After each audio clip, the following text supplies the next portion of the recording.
días. ¿Cómo están?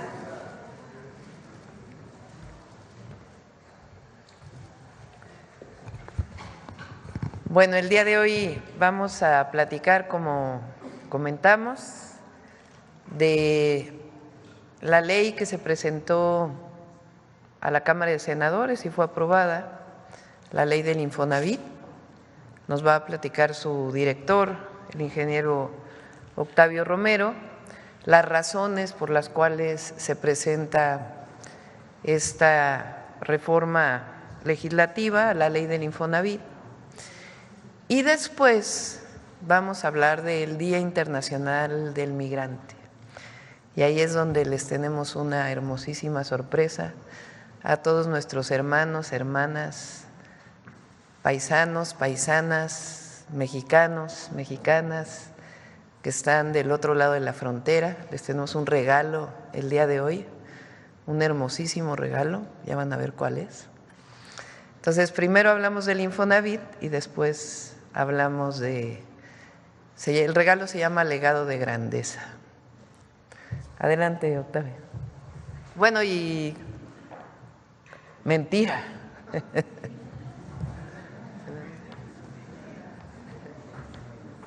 Con permiso, Presidenta. Muy buenos días, amigas y amigos de los medios de comunicación. Pues nos encargó la Presidenta de la República que les platicáramos un poquito acerca de la reforma a la ley del Infonavit y pues procederíamos con una pequeña presentación. Bueno, a lo mejor no tan pequeña. Por favor. Después de Octavio vamos a tener una conversación remota con Juan Ramón de la Fuente, que está en Estados Unidos. Adelante.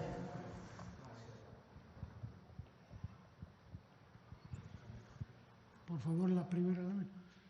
Bueno, empezaríamos diciendo que el Infonavit se constituyó en 1972 a fin de garantizar el derecho a la vivienda de los trabajadores. Durante 15 años, después de 1972, operó con normalidad su función primordial, que era dar crédito barato a la derechohabiencia. Sin embargo, a partir de 1987 y hasta el inicio de la administración anterior del licenciado López Obrador, de manera inexplicable se entregaron créditos cuya característica fue que, a pesar de que los derechohabientes realizaban sus pagos correspondientes, lejos de bajar, subían los créditos.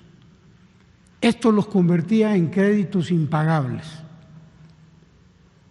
El resultado de este diseño de financiamiento provocó que al día de hoy la cartera del Infonavit, que consta de 6.2 millones de créditos, tenga 4 millones en condición de impagables. La que sigue, por favor. Aunado a lo anterior, en los últimos 10 años no se ha construido vivienda para los trabajadores de menores ingresos, por lo que actualmente existen 7.3 millones de derechohabientes que pueden acceder a un crédito, pero que en el mercado no encuentran vivienda acorde a sus capacidades económicas. Es de destacar que en el gobierno del presidente Andrés Manuel López Obrador se instrumentaron medidas en beneficio de la derechohabiencia del Infonavit, sobre todo las que derivaron en el cambio de modelo de créditos impagables y en el establecimiento de políticas que prohibían desalojo de familias que caían en falta de pagos. En el gobierno del presidente López Obrador se dejaron de otorgar créditos impagables. A partir de ese gobierno los créditos son normales, son correctos y ya no se desalojaron familias durante su administración. Lo mismo que en la administración de la presidenta Claudia Sheinbaum. La que sigue, por favor. ¿Cuáles son las propuestas de reforma? continuar diciendo que el incremento en la generación de empleos, así como el incremento del salario mínimo que de manera histórica se impulsó en la administración pasada, también jugaron a favor de los trabajadores, pues los recursos del Fondo de Vivienda aumentaron más de 5 veces, al pasar de 140,000 millones en 2018 a cerca de 800,000 millones al cierre de la administración del presidente López Obrador, al cierre de este año. Por la configuración corporativa que tiene el Infonavit en la actualidad, la presidenta de la República planteó una reforma legal que equiparará la gobernabilidad del Infonavit con la del IMSS, manteniendo el sello tripartita que distingue a ambas instituciones. Bajo esas consideraciones, la reforma contempla, entre otras cosas, lo siguiente: un sistema de vivienda con orientación social que se amplía en 3 vertientes: crédito barato y suficiente, es decir, para que tengan acceso a vivienda derechohabientes que ganan menos de 2 salarios mínimos. El desarrollo de vivienda, es decir, el Infonavit va a tener la posibilidad de comprar terrenos, recibirlos en donación y construir vivienda. Y el arrendamiento social con opción a compra. Los trabajadores van a poder rentar sin exceder el pago del 30% de su salario para que tengan acceso a una vivienda adecuada. La que sigue, por favor. Ah, caray, ¿nos regresamos? No. Sí. La constructora del Infonavit realizará proyectos de desarrollo inmobiliario para los trabajadores que menos ganan y que históricamente no han tenido acceso a una vivienda barata y suficiente. Actualmente existen 7.3 millones de derechohabientes con ingresos de menos de 2 salarios mínimos que ya tienen derecho a un crédito para adquirir una vivienda de interés social, solo que estas no existen en el mercado. Estos 7.350.000 trabajadores se componen por 3.200.000 mujeres y 4.140.000 hombres. La que sigue, por favor. La empresa constructora de vivienda se hace indispensable por lo siguiente: durante los últimos 10 años se ha reducido notablemente la construcción de vivienda en general, particularmente la de interés social, con un valor promedio de 550,000 pesos. Aquí podemos observar en esta gráfica las construcciones de vivienda totales año por año que están registradas en el Registro Único de Vivienda, y el color rojo indica la vivienda de interés social. Vemos que en el 2016 se construyeron 264,000 viviendas, de las cuales la mitad, un poquito más de la mitad, eran de interés social.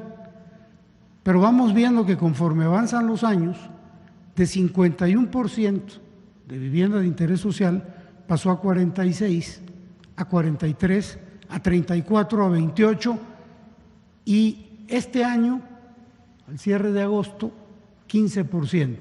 Es decir, de 81,000 viviendas totales que se han construido hasta agosto de este año, hay que actualizar esta cifra al cierre, 12,000 son para interés social.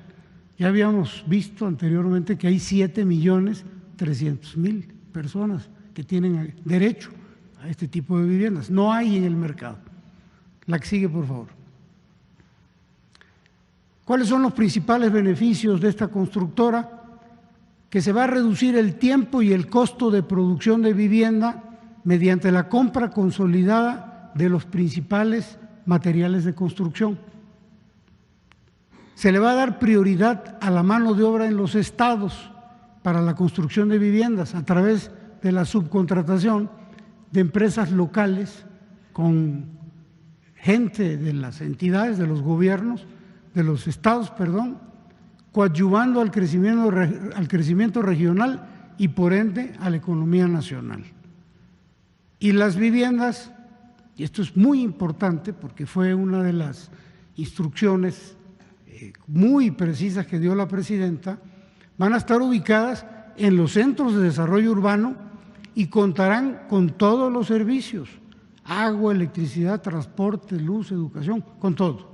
No van a ser viviendas a 20 kilómetros de los centros de trabajo y lejanos a los servicios. Van a estar dentro de los centros urbanos o en las periferias de las ciudades. La que sigue, por favor.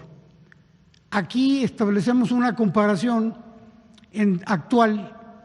Esto es lo que hoy hace diferencia entre el Instituto Mexicano del Seguro Social y el Infonavit en cuanto a sus órganos de gobierno. El Instituto Mexicano del Seguro Social tiene una asamblea general que la preside el director general. Tiene un consejo, esta asamblea está conformada por 10 integrantes del gobierno, 10 del sector de los trabajadores y 10 del sector empresarial, es tripartita. Un consejo técnico, 12 miembros, 4 del sector de los trabajadores, 4 del sector gobierno, 4 del sector empresarial, tripartita. Y aquí el director general es miembro del Consejo Técnico, lo preside, y de la Asamblea General. Hay una sola dirección general. ¿Qué ocurre en el Infonavit? Hay una Asamblea General con 45 miembros, 15, 15 y 15, tripartita. Hay un Consejo de Administración que se equipara con el Consejo Técnico con 15 miembros, 5, 5 y 5. Pero el director general no es miembro ni del Consejo de Administración ni de la Asamblea General. Y adicionalmente en el Infonavit hay 3 directores generales o 3 direcciones generales.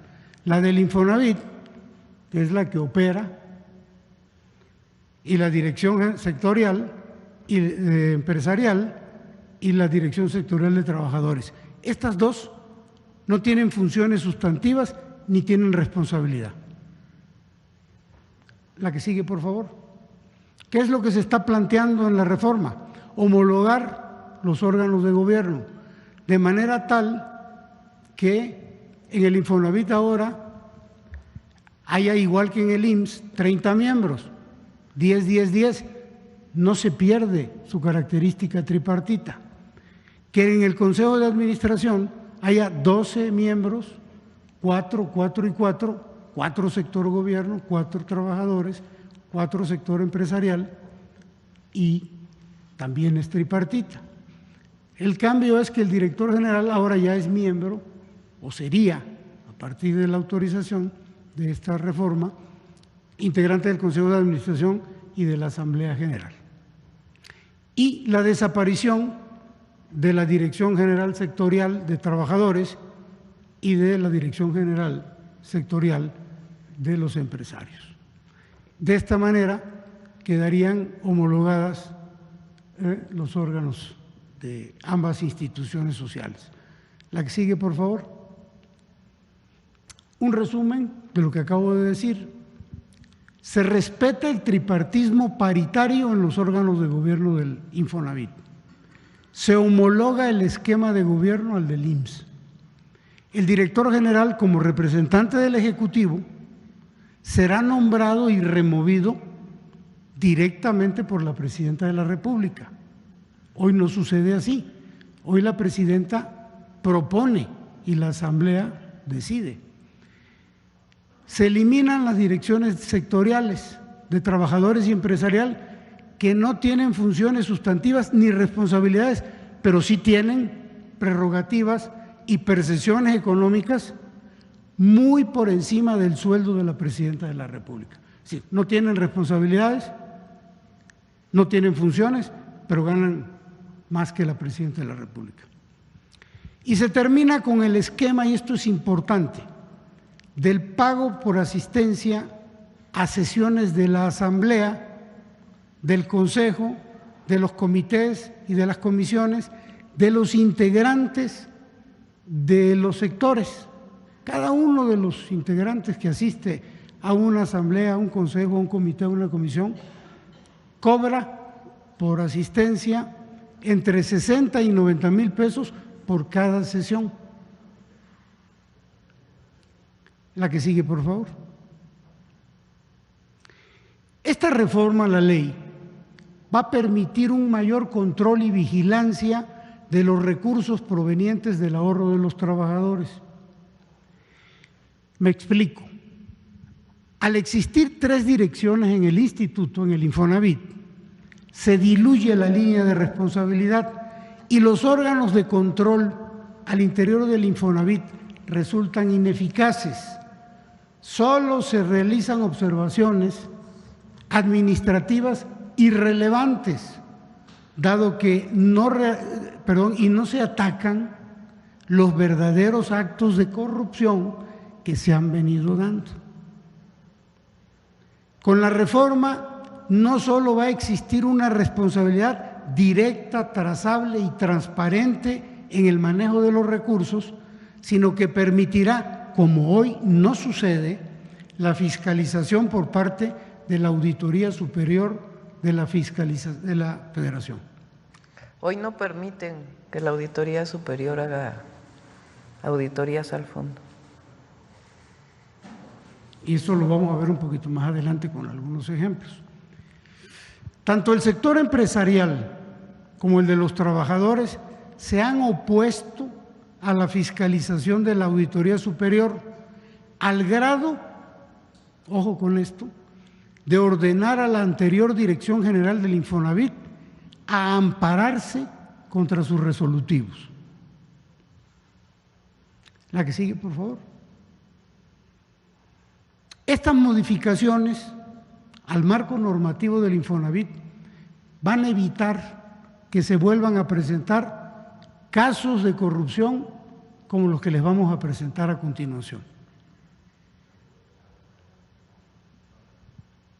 Caso Telra Realty. Esta es una empresa.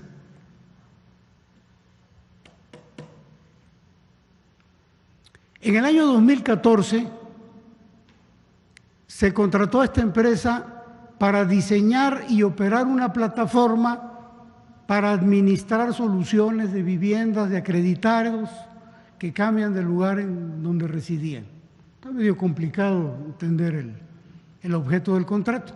Lo que sí es fácil de entender es que el monto de este contrato eran 100 millones de pesos y esta empresa tenía 2 años para establecer la plataforma.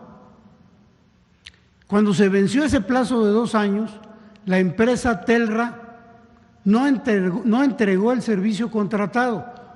Debió haber sido penalizada en ese momento, porque no cumplió. Pero fíjense bien, contrario a ello, no solo no se le penalizó, sino que el Consejo de Administración autorizó el pago de una indemnización por un monto de 5,000 millones de pesos. Esto a mí me cuesta mucho trabajo. 2016 fue eso. Sí. Cuesta mucho trabajo entenderlo porque lo primero que cuando yo me enteré de esto, cómo a partir de un contrato de 100 millones, cómo a partir de un incumplimiento que debió haber sido una penalización, en lugar de penalizar, pagas, pero pagas 5,000 millones como indemnización. La empresa estaba conformada por 5 socios. 2 socios de Telra devolvieron 2,000 millones de pesos cuando se dieron cuenta que estaba medio chueco el asunto. Pero 3 se han negado a devolver 3,000 millones restantes. Esos 3,000 millones andan volando. Uno de los argumentos que se usó para pagar esta indemnización y que obra en la carpeta de investigación es el siguiente que les vamos a poner a su consideración. Este documento que les vamos a presentar es atribuido al despacho legal White & Case, presentado por la Dirección Sectorial Empresarial del Infonavit. Ojo con esto. Como justificación para el pago de la indemnización de los 5,000 millones y que obra como prueba en la carpeta de investigación. El documento que van a ver ustedes a continuación supuestamente justifica por qué un contrato de 100 millones de pesos que no cumplió la empresa debe de cobrar una indemnización de 5,000 millones. No era de 5,000, eran como de 7,000, pero hicieron una rebajita, la dejaron en 5,000. Este es el documento, esta es la empresa, White & Case, son 3 hojas y resulta muy interesante observar. Olvídense de lo que dice, hay que leer lo que dice desde luego, pero lo importante es ver que las hojas tienen una antefirma y la antefirma es W, un signo de I, White & Case. Está antefirmada esta, está antefirmada esta y está antefirmada la última. Y la última está firmada por White & Case S.A. No existe ninguna persona moral que firme de esta manera.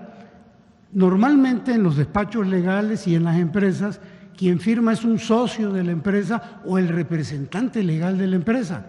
Es como si Coca-Cola sacara un documento, un comunicado público, pues tendría que firmar el distribuidor, el director, pero no va a poner Coca-Cola y además firma Coca-Cola. Pues Coca-Cola no existe como persona física. ¿Sí se entiende, verdad? Entonces nosotros desde aquí le hacemos un llamado a la empresa White & Case para que avale este documento. ¿O no? O no, porque nos parece bastante raro. Yo en mi vida he visto que una empresa pueda firmar, una empresa moral pueda firmar de esta manera. Firman los representantes, los directores. Esto lo presentó la Dirección General de los Empresarial como prueba, como justificación para el pago de los 5,000 millones. La que sigue, por favor. Y aquí viene algo interesante, porque no termina el asunto todavía.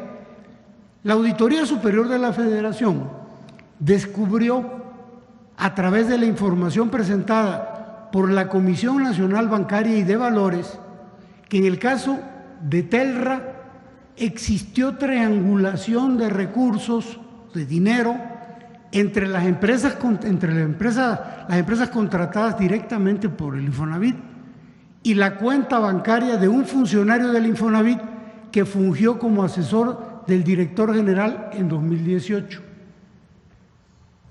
Eso es antes de que llegara el presidente López Obrador. Sí, fue antes de la administración del presidente López Obrador. Sí, sí, es importante. Ante la intervención de la Auditoría Superior, ojo, por alguna razón, los sectores empresarial y de trabajadores instruyeron en octubre de 2023 al Infonavit a interponer un amparo contra el informe de resultados de dicho órgano fiscalizador con el voto en contra del sector gobierno y de la oposición de la Dirección General. A la fecha continúan impidiendo la atención a las recomendaciones de la ASF, de la Auditoría Superior, con el argumento principal de que la Auditoría Superior de la Federación no tiene competencia para auditar los recursos, ellos les llaman recursos privados que pertenecen a los trabajadores. Este informe de resultados de la Auditoría Superior es público y se puede consultar en el siguiente vínculo. La que sigue, por favor. Otro ejemplo. Actos de corrupción. Este es un programa que en el Infonavit se le llama Línea 3. Consiste en financiar a constructores de vivienda para los derechohabientes. Este tipo de proyectos son propuestos únicamente por las direcciones sectoriales de trabajadores y la empresarial, y así son presentados al Consejo de Administración para su autorización. No hay un estudio técnico, financiero, de ninguna índole, simplemente proponen una empresa para un desarrollo, se autoriza porque son 2/3 partes del Consejo y se aprueba. Se han identificado 22 proyectos autorizados entre 2017 y 2018 que no han sido concluidos y que presentan adeudos vencidos con el Infonavit en el orden de 575 millones de pesos. Adicionalmente a esto, existen 18 desarrolladores con adeudos por 768 millones de pesos, esto como resultado de deficiencias en el seguimiento a pagos y aplicación de penalizaciones. Estas cantidades no incluyen inflación, no incluyen intereses, que si se cuantifican, duplican estos montos. La que sigue, por favor. Este es un ejemplo de lo que estoy hablando. Estos desarrollos fueron promovidos por el sector de los trabajadores y autorizados en el 2016, periodo 2016-2018. Fíjense bien, estos proyectos recibieron recursos para comprar el terreno, para pagar licencias y permisos de construcción y para hacer infraestructura. O sea, la empresa no tenía ni para el terreno ni para los permisos, ni para los permisos. El terreno vale un poquito más. En el resto de los proyectos no se construyó ninguna de las empresas aprobadas. Lo relevante en el caso de estas 4 empresas es que a pesar de que no hicieron las viviendas, recibieron adicionalmente en estas 4,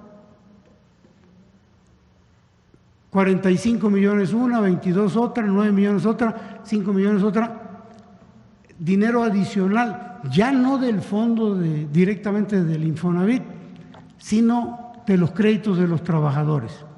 Es decir, sin haber construido la vivienda, se les otorgó crédito a los trabajadores y se les empezó a descontar de su dinero.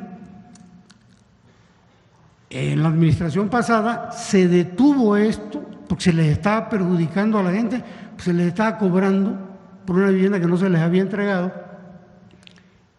Pero lo que estamos haciendo en esta administración es tratar de sacar a esta gente de este problema, porque hoy tienen atrapado su crédito.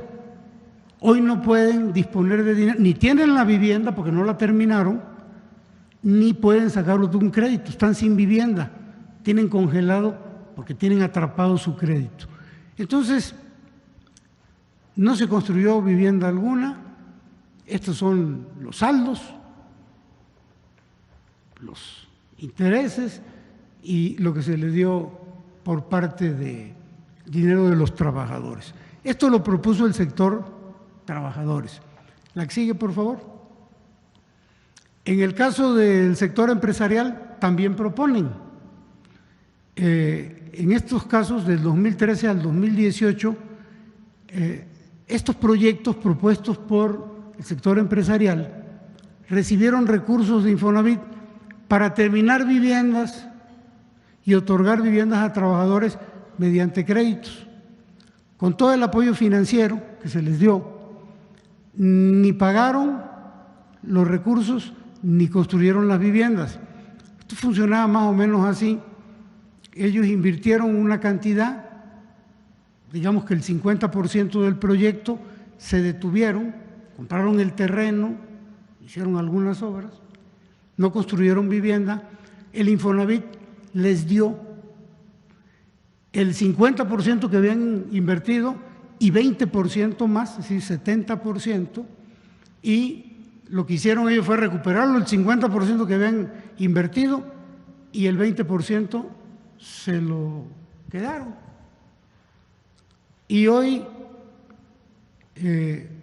solo nos queda buscar recuperar parte del dinero que entregó el Infonavit, recuperando los terrenos. Pero es muy factible que el 20% restante, que no lo invirtieron, pues sea difícil de recuperar. Vamos más. La que sigue, por favor. Este es otro caso de corrupción y es muy importante que se conozca y que se dé a conocer, porque hay que detenerlo. Existe una red delictiva donde intervienen trabajadores del Infonavit, notarios, despachos y peritos valuadores que se han coludido a fin de otorgar múltiples créditos sobre una misma vivienda. Con la revisión que llevamos al día de hoy, que no incluye 11 estados del país, se han detectado 12,000 créditos sobre 1,400 viviendas, lo que significa que estas se vendieron hasta 4 veces cada una por año. Todo lo anterior, y ojo porque esto es importante, sin que la Comisión de Vigilancia o el Comité de Auditoría tomaran acciones en contra de los responsables. Este mecanismo delictivo es empleado para estafar a los trabajadores, cobrándoles hasta el 40% de sus ahorros para vivienda, que hasta el momento de la revisión, que no hemos concluido, asciende a más de 1,200 millones de pesos. La que sigue, por favor. Este es el país. Los estados que tienen color más oscuro es donde más operaciones de este tipo se han llevado a cabo. Aquí estamos hablando del Estado de México, Tlaxcala, Jalisco. Los estados que nos faltan por revisar son los que están en color gris, que son 11. En el Estado de México, 496 casas se vendieron 4,130 veces.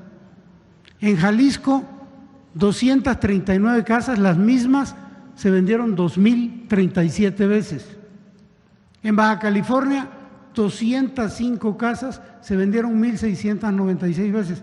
Y así sucesivamente, lo que nos da las 1,400 y las 12,000 ventas.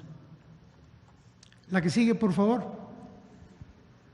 Voy a tratar de que se entienda el mecanismo. En el Estado de México, 3 notarios con 2 despachos de evaluación, con 3 peritos evaluadores, con 3 controladores y 6 trabajadores del Infonavit, vendieron 496 casas 4,130 veces. En Jalisco, 3 notarios, 1 despacho, 1 perito, 1 controlador, 2 trabajadores del Infonavit, vendieron 239 casas 2,037 veces. Y así sucesivamente. Tlaxcala es relevante porque aquí 35 casas se vendieron casi 800 veces y aquí operó, al igual que en Sonora, 1 notario, 1 despacho, 1 perito, 1 controlador y 1 trabajador del Infonavit. Es decir, la red está más que clara de cómo opera. Son las mismas personas. Espero no haberles enredado. La que sigue, por favor. Y para finiquitar este ejemplo, hablar nada más de los notarios. En el Estado de México hay 2 notarios que en esta red resultan relevantes, porque este notario, el notario 1, 240 casas las vendió casi 1,600 veces. Desde luego, en conjunto con la red. El notario 2, también del Estado de México, 158 casas, 937 veces. Y así sucesivamente. Tlaxcala es importante porque 53, este notario, 53 casas las vendió 230 veces. Se hizo escrituras 230 veces. Creo que se ejemplifica el mecanismo y la red de complicidad. El siguiente ejemplo, por favor. Este es otro que llama la atención porque en el 2019 el Infonavit informó, esto ya había ocurrido en la administración pasada, el Infonavit informó a la Unidad de Inteligencia Financiera el pago de más de 3.600 millones de pesos a 4 despachos plenamente identificados. Estos despachos eran contratados para recuperar vivienda por la vía judicial. Y ojo aquí, esta práctica de la recuperación judicial se detuvo en la administración del presidente López Obrador y está detenido también en el gobierno de la presidenta Claudia Sheinbaum. Ya no se llevan a cabo este tipo de recuperaciones judiciales, no hay desalojos. Pero bueno, estamos hablando de otras épocas. 3.600 a 4 despachos. ¿Qué pasó? Que entre 2013 y 2015, estos despachos, en contubernio con diversos funcionarios del Poder Judicial, como que algo suena familiar aquí, y notarios de Nayarit, realizaron juicios fraudulentos en contra de 60,000 derechohabientes. Un ejemplo de este tipo de fraudes, de esta ilegalidad, es el siguiente. Un derechohabiente que vivía y tenía su casa en Chiapas fue notificado irregularmente en un domicilio en Nayarit, dentro de un juicio tramitado en el estado de Nayarit. Esto provocó que el derechohabiente quedara en estado de indefensión, pues nunca se enteró de que era parte de un juicio chiapaneco y lo notifican en Nayarit. Como si iba a enterar en un domicilio que quién sabe de quién era. La que sigue, por favor. Conclusión de este asunto: el Infonavit no recuperó ninguna vivienda y miles, y esto es lo peor, miles de derechohabientes fueron despojados de su vivienda sin un juicio justo, con todas estas irregularidades. Lo anterior, de nueva cuenta, sin que la Comisión de Vigilancia o el Comité de Auditoría tomara acciones en contra de los responsables. La que sigue, por favor. Este es otro. Esta es una empresa de seguros. Funcionarios del Infonavit contrataron ilegalmente un seguro de vida colectivo por 550 millones de pesos para los derechohabientes con crédito. ¿Por qué decimos que ilegalmente? Porque el instituto, el Infonavit, ya cubre ese seguro.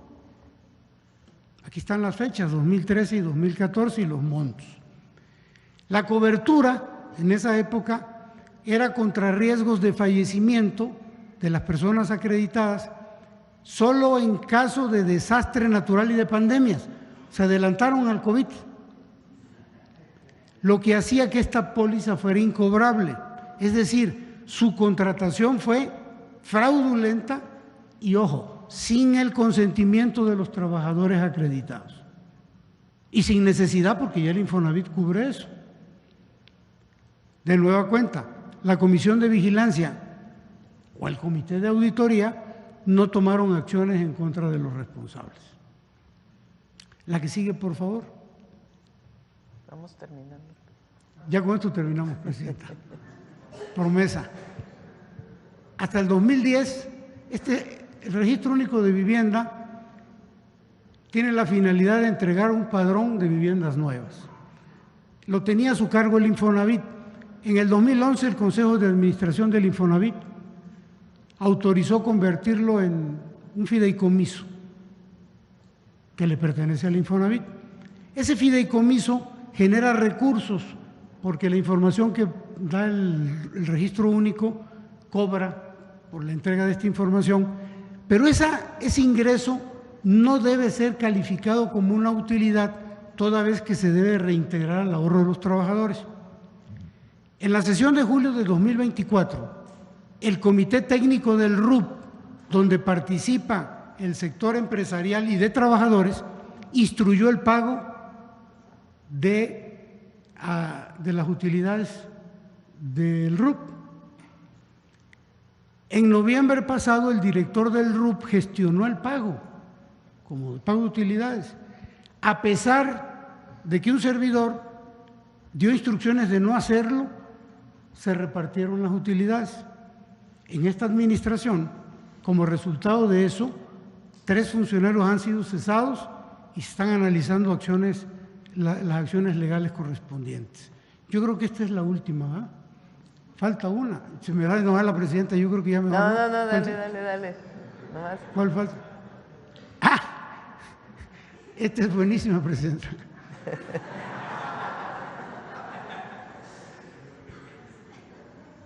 Es que, o sea, todo esto que hacen la Dirección General de Empresarios, Trabajadores, que no informa, que no pueden ser auditados, que el comité de auditoría ni por enterado se da, pero ahora miren cuánto ganan. El ingreso neto anual de la Presidenta de la República es anual de 1.992.000 pesos. Esto es mensual, vienen siendo 140.000 pesos aproximadamente. Fíjense bien cuánto gana el director sectorial de los empresarios. De los trabajadores. De los trabajadores. Anual, 3.255.000. Mucho más que el que gana la presidenta. Mensual, 271 contra 140. Eso sin considerar que les pagan a 60,000 pesos que vayan al consejo. Entonces, este es el director y los coordinadores, los gerentes, todos estos tienen un salario superior al de la presidenta, independientemente del nivel en el que se encuentre. Estamos hablando de la Dirección General de los Trabajadores, de los que representan a los trabajadores. Y en el caso de la dirección… Casi como el salario mínimo. Más, la Dirección Sectorial Empresarial por lo mismo. El director tiene un ingreso mensual de 262 contra 140 y sus subalternos, o los niveles inferiores, también con un ingreso neto mensual superior al de la Presidenta de la República. En el caso del secretario general del Sindicato de los Trabajadores del Infonavit, tiene un ingreso anual neto de 2.2 millones, que equivale a 185,000 pesos mensuales, superior al salario de la presidenta. Todo esto se paga con el ahorro de los trabajadores. Y yo creo que ahora sí, presidenta, hay más, pero ya la presidenta me lo impidió que yo… A la siguiente vamos, al segundo capítulo. Pero con eso segunda parte. Presidenta. Sí. Los datos. Creo que esto ejemplifica… Sí hay denuncias y se van a presentar más denuncias de lo que se encuentra. De 2000 fue el director de Infonavit, después fue Alejandro Murat y después David Penchina, que fue el de la reforma energética. ¿Habrá acciones legales en contra de estos exdirectores del 2000? El tema que se están planteando aquí, más allá de las posibles responsabilidades que pueda tener alguno de ellos, es que la estructura orgánica del Infonavit impide que la Auditoría Superior de la Federación audite los fondos. Imagínense que obligaron a Carlos Martínez, el anterior director del Infonavit, a que se amparara por una resolución del Consejo de Administración. El director general no tiene voto en el Consejo. No hay responsabilidades frente al director empresarial y de los trabajadores. Entonces, lo que estamos planteando con la reforma es un cambio en la estructura del Infonavit, que sea transparente, que los trabajadores tengan la certeza de que están bien cuidados sus ahorros, que haya absoluta transparencia en la asignación de viviendas, en la asignación de créditos, y que tenga una estructura pues que permita un control y una auditoría. Entonces, contrario a lo que está diciendo la oposición o algunas personas que ni siquiera son los trabajadores o las y los trabajadores, contrario a ello, lo que queremos con esta reforma es que haya transparencia y controles y que no se den estos actos de corrupción que ni siquiera después pueden ser sancionados porque resulta que el Infonavit tiene una estructura donde ni siquiera dejan entrar a auditar. Entonces, eso es lo que está en el fondo del cambio a la ley del Infonavit, que puede tener mejoras, no decimos que no, pero el fondo de la ley es una estructura que permita transparencia, que permita dirección, que permita control claro sobre los ahorros, para que los trabajadores puedan tener la certeza de que no se están mal utilizando sus fondos. Control en el sentido de control público, pues, de transparencia. Entonces, eso más aparte que se puedan construir viviendas de interés social y que no solamente el Infonavit sea un fondo de ahorro que distribuye recursos a desarrolladores inmobiliarios, sino que sea un fondo de ahorro que permita pues que los trabajadores puedan tener vivienda, que al final ese es el objetivo central del Infonavit, el derecho a la vivienda. Entonces, se está trabajando para poder ayudarles y presentar la denuncia penal, porque administrativa, ¿a quién? Al propio Consejo de Vigilancia, que son ellos mismos. Entonces, por eso queremos que sea externa la vigilancia.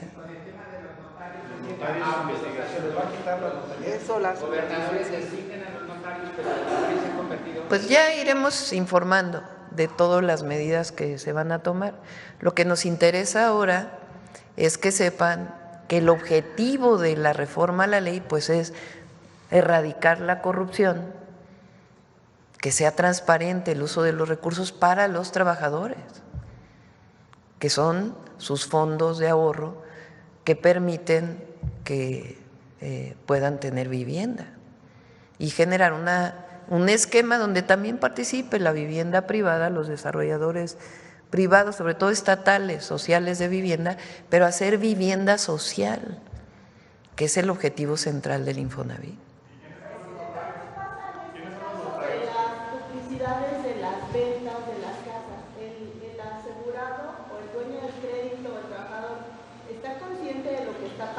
Muchas veces no, ¿verdad, Octavio? Que el trabajador no está consciente de que se hizo este fraude. En el caso de las viviendas que se vendieron no sé cuántas veces. No, bueno. También saber si alguno de estos órganos autónomos, porque algunas veces se han pedido alguna información al respecto y está cerrado, entonces sería una forma también de saber que existen, pero no hacían o no hacen la actividad para la que fueron creados, ¿no? Gracias. A ver, vamos a hacer una cosa.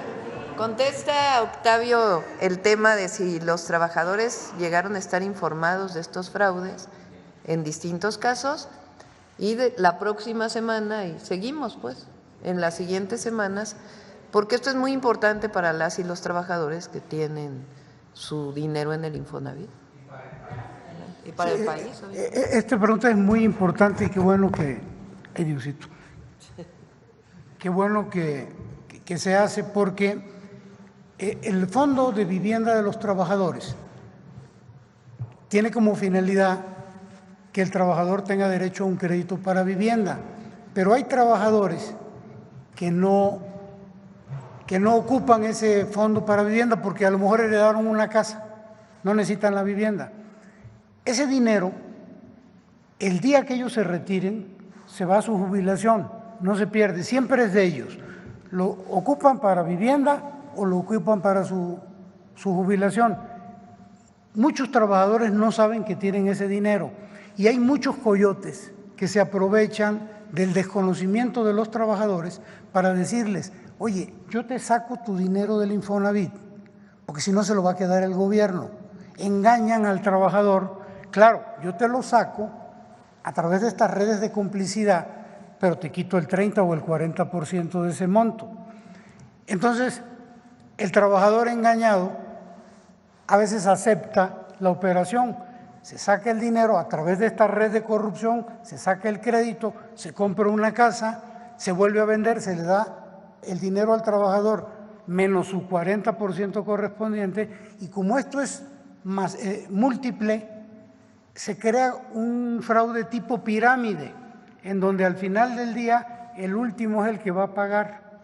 Hemos descubierto casos en el caso de la venta masiva, en donde al final empiezan a suplantar identidades, agarran el nombre de un derechohabiente que ni siquiera sabe, le falsifican los documentos y sacan el crédito a su nombre para empezar a tapar los huecos que se van generando.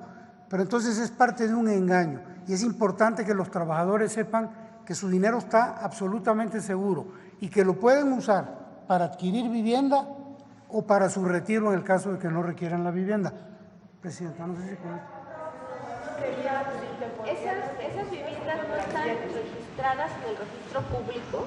Sí. En algunos casos sí, porque el notario, pero se venden varias veces, pues es el notario, por eso dice el director del Infonavit que hay notarios involucrados en estas redes, lamentablemente, y hay notarios buenísimos, muy honestos, pero hay algunos que lamentablemente están aquí. Todo esto pues se va a denunciar. Ya si quieren vamos a dejarlo aquí, el tema Infonavit, porque ya vamos avanzados y además ya vamos a informarlo en el siguiente capítulo del Infonavit. Vamos a una conexión remota con el doctor Juan Ramón de la Fuente. ¿Él está? Juan Ramón. Presidenta, hola, buenos días. Buenos días. Estamos aquí, Presidente, en El Paso, Texas, en un encuentro con paisanas y con paisanos como parte de todo el proceso de fortalecimiento de la red consular que usted nos ha instruido, y están con nosotros los cónsules, no solamente el cónsul general del Paso, sino también de Del Río en Texas, y el de Nogales y de Tucson en Arizona, y de Albuquerque en Nuevo México. Y están aquí un grupo de líderes paisanas, paisanos de organizaciones con los que estamos trabajando de manera conjunta, y les es transmitido el interés personal que usted tiene en coordinar todos estos esfuerzos que avanzan fundamentalmente en 5 direcciones, Presidenta. Primero, la estrategia de defensa legal para todas y todos nuestros paisanos. No están solos, no van a estar solos, y tenemos las asesorías jurídicas necesarias para que, si se requieren, puedan hacer valer sus derechos. Segundo, el programa que también se ha iniciado ya de simplificación de trámites, que es algo que ha sido muy bien recibido por la comunidad, porque batallan mucho con vueltas a veces innecesarias, y ahora ya empezamos con los primeros pasos con un sistema de digitalización para sus actas de nacimiento y de matrimonio, incluso las actas de defunción, que también se vuelven un problema. Es parte del proceso de simplificación y de modernización. Tercero, la construcción de alianzas con la comunidad, que es parte de lo que estamos haciendo aquí. Alianzas con organizaciones sociales, con instituciones, con servicios de salud, con los servicios escolares, con las propias autoridades, evidentemente de los condados y de las comunidades en las que están nuestras paisanas y nuestros paisanos. El siguiente elemento tiene que ver con otra cosa que usted también ha insistido, que son estos encuentros de consulado abierto, que las y los cónsules y sus colaboradores salgan más a la comunidad y tengan espacios para el contacto directo, como lo estamos haciendo esta mañana en El Paso, para escuchar algunos de sus puntos de vista, de sus preocupaciones, de sus sugerencias, que algunas de ellas son muy propositivas, y de sus experiencias, algunas de las cuales son dramáticas, pero hay otras también que hemos escuchado que son realmente heroicas en muchísimos aspectos. Así que básicamente esta es la dinámica de este encuentro. Hoy estaremos aquí en El Paso, mañana vamos a Chicago y después estaremos en la costa del oeste, Presidenta. Y aquí pues creo que todas y todos están esperando su mensaje y listos para escucharla. Muchas gracias al canciller Juan Ramón de la Fuente. A todas y todos les enviamos nuestro cariño, nuestro reconocimiento. Decimos que las y los hermanos mexicanos que están en los Estados Unidos son héroes y heroínas que han salido adelante, valerosos, valerosas, y nosotros no solo los vamos a reconocer siempre, sino además vamos a apoyar siempre a nuestros hermanos del otro lado de la frontera. Y saben que siempre aquí está su casa. Gracias por todo lo que hacen por sus familias y gracias por todo lo que hacen por México. Y si nos ayudan y se quedan viendo la mañanera, pues van a ver esta sorpresa tan hermosa que le tenemos hoy de regalo en este que es el Día Internacional del Migrante, que fue decretado el 18 de diciembre como el Día Internacional del Migrante por la Organización de las Naciones Unidas. Y esta es una dedicatoria con orgullo, con amor, con todo el corazón para todas y todos los hermanos migrantes mexicanos que están en todos lados del mundo, pero particularmente en los Estados Unidos de América. Muchas gracias, Presidenta.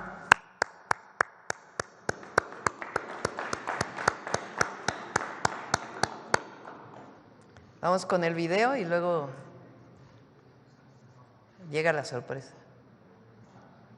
Este himno es muy importante porque dignifica a las y los migrantes, hace que con el esfuerzo que hacen las personas o que hace la gente para sacar a su familia adelante, mucha gente se tiene que ir y tienen que emigrar, tienen que ser valientes, tienen que pasar por muchas cosas. Mi mamá tuvo que cruzar para venir acá y a darnos un futuro mejor para sus hijos. Mi familia entera que se vino de aquí para allá, es algo muy especial y la verdad esta canción me pega mucho en el corazón. Me toca interpretar y ser parte del himno del inmigrante y estoy muy contenta porque comparto con muchos talentos mexicanos.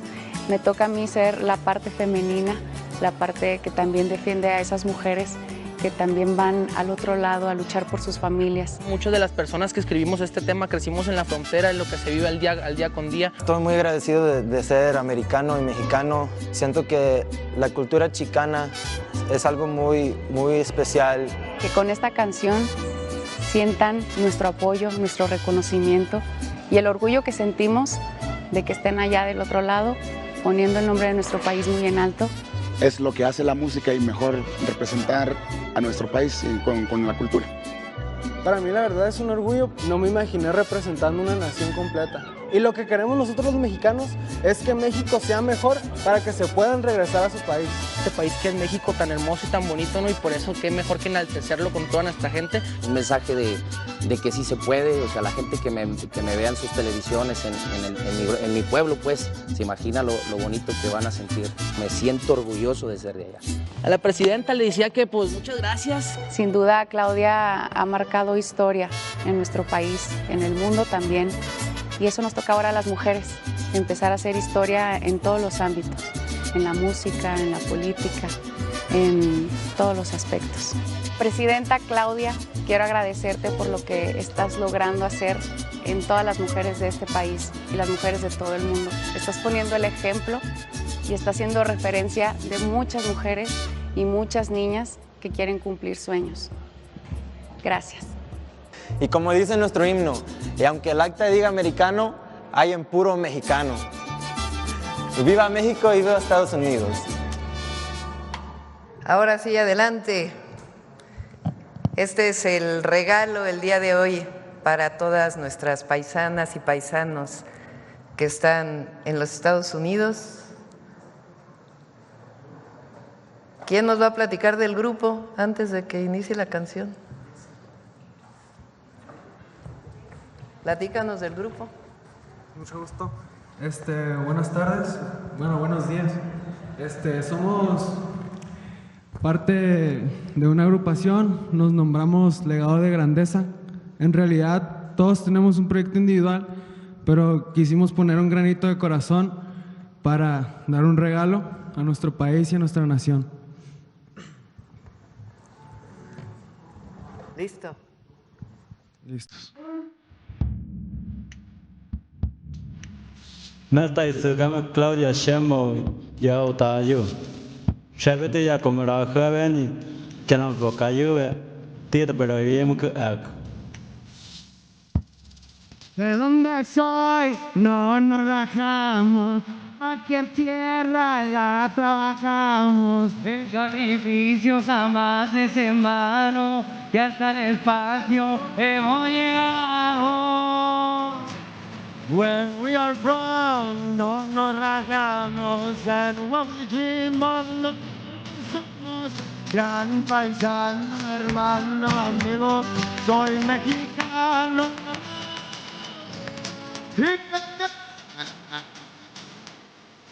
Verde, blanco y rojo,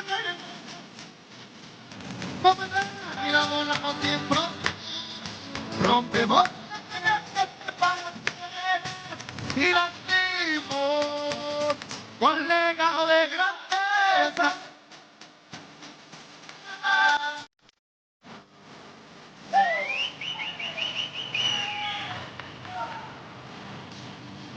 Extraño mi rancho, mi familia y todo querido que no se me vea. Y aunque de este lado me trajo la vega, siempre paralela, como conseguía.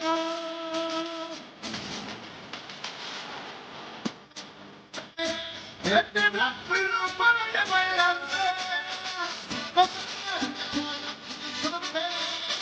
rompemos la mano y nacimos con legado de grandeza.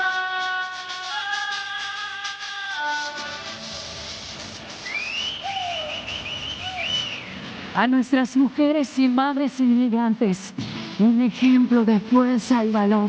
¡Y que viva México! Aunque la acta diga americano, hay en puro mexicano. El carro de bandera, verde, blanco y rojo, en mi tierra. Rompemos el paquete para tierra y nacimos con legado de grandeza.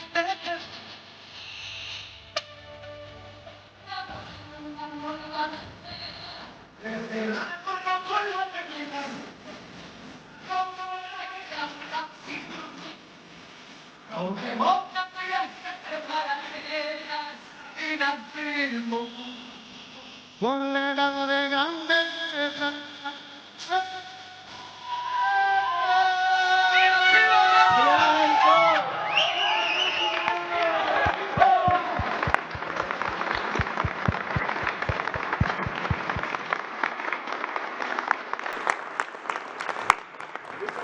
Adelante. Buenos días, muchas gracias a todos y a la presidenta.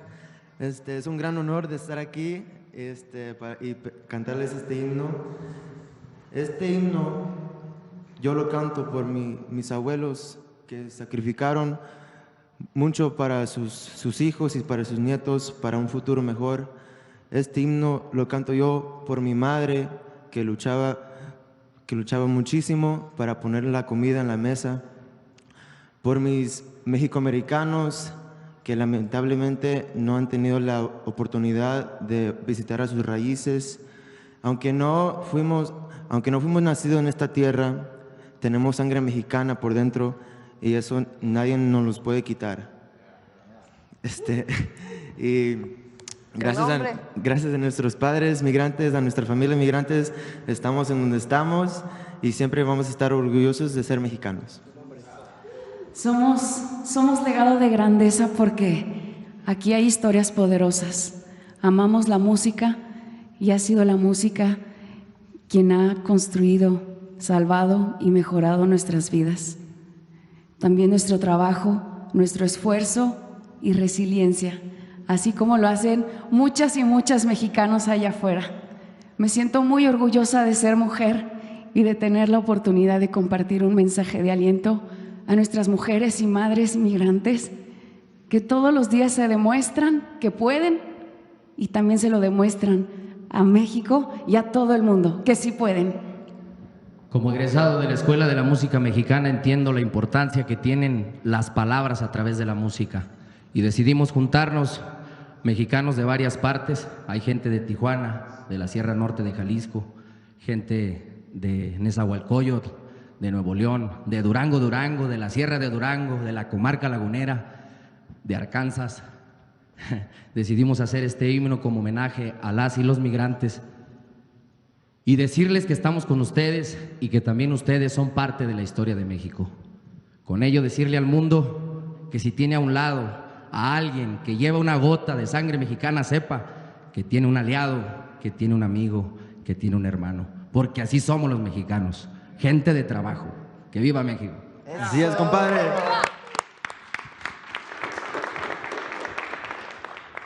Pues este es el regalo a nuestros paisanos, paisanas. Aprópiense de este himno a todos los mexicanos y mexicanas. Es además de bellísimo y cada uno de ustedes un gran cantante. Yo no sé si a ustedes, pero se pone la piel chinita, se llena el corazón y nos hace sentir muy orgullosos y orgullosas de ser mexicanos. ¡Que viva México! Gracias.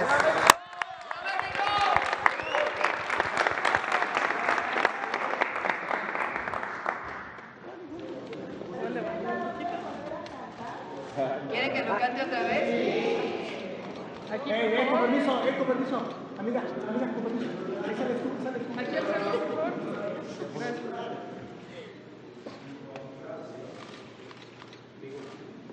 Alan, por otra.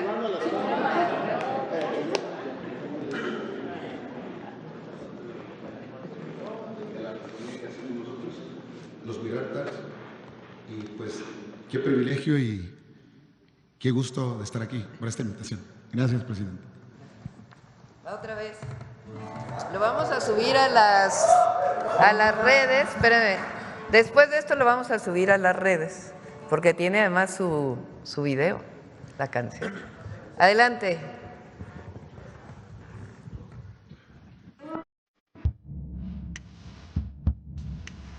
Mesta isukame Claudia Shemo yao tayu. Shabete ya komera javeni. Chana pokayu tieta pero yem ak. No nos rajamos, cualquier tierra la trabajamos. El sacrificio jamás es en vano, ya hasta despacio hemos llegado. When we are wrong, no nos rajamos. And what we dream of lo organizamos. Gran paisano, hermano, amigo, soy mexicano.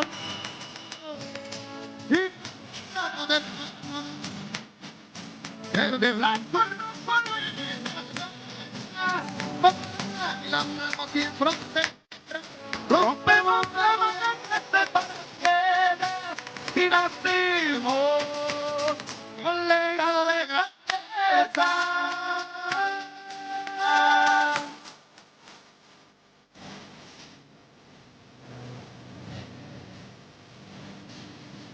Extraño también mi familia, mi pueblo querido que no se me olvida. Y aunque de este lado me transformé, siempre para él, poco mucho.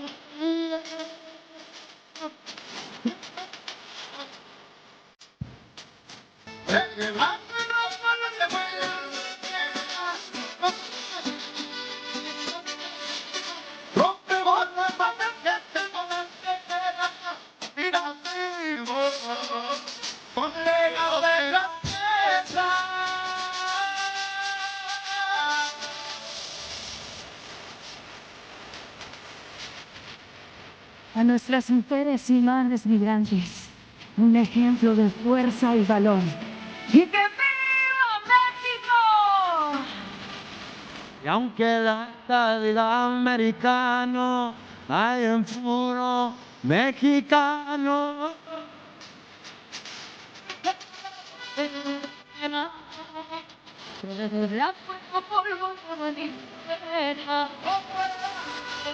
Sin fronteras, rompemos la malla que separa tierra y nacimos un pecado de grandeza.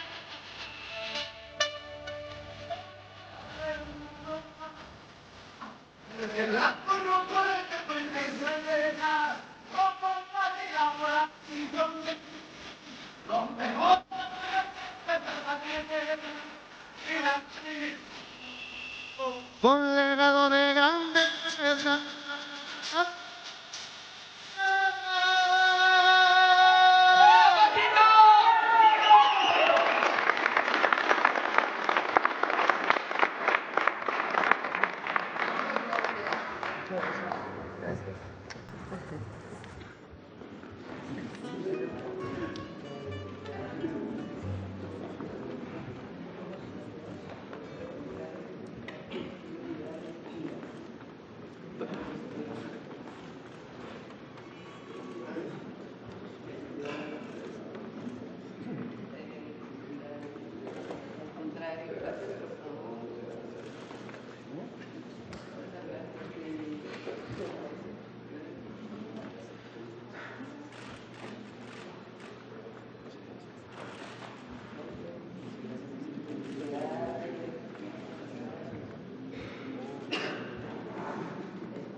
Les voy a hacer un adelanto a ver si nos acompañan. El 12 de enero, es domingo, ¿no? ¿Es domingo 12? Voy a hacer el informe de los 100 días aquí en el Zócalo y los invito cordialmente. Muchas gracias. ¿Sí? Gracias. Sale, es un hecho. A todas nuestras paisanas y paisanos, apropiense de este himno. Que vivan los migrantes. México se escribe también con M de migrante. Muchas gracias a todas y a todos.